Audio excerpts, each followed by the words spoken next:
Más como un flow extremo, ahí veas. Oh, pisa detrás, pisa detrás, keto, pisa detrás, aquí prendo un veto, pisa detrás.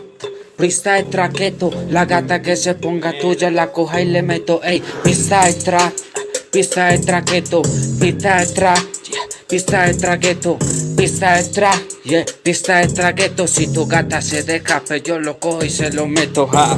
Se lo meto a todas horas, ella siempre me llama, me da un cali, yo voy y la busco. Somos los mejores pa' aquí ni yo miro, somos extremos duros, aquí tenemos los miles y variamos pero lírica, somos los sagrados, mire, nos sonamos ya en todo lado más, le metemos muy duro, flow extremo, ey, llegamos y no hay freno.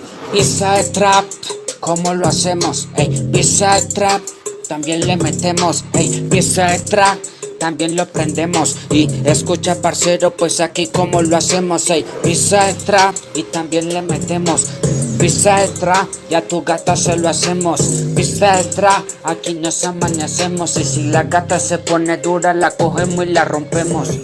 La cogemos y la rompemos y aquí también le metemos, qué rico como lo hacemos, como leño lo envolvemos y después lo prendemos pa' que mire pues aquí con la lírica nos amanecemos. Pa' la gata que mueva esa cola, le gusta también mucho fumar y también lo enrola. Ella me dice que lo hace pa' cuando se sienta sola, entonces mami mueve tú la cola, ja. R4 men. Esa nena me dice dale que me espera en el Edén. Yo le dije mami tú estás loca, mami quítate el sostén. Ella me dice es blanquita y me dice moreno ven. Ella se pone loca y abre la boca, se pone violenta y me dice dale de duro la parto pues como roca. Le gusta que yo me comprometa, meta. Quiere que yo le tire agresivo y que le muerda una teta.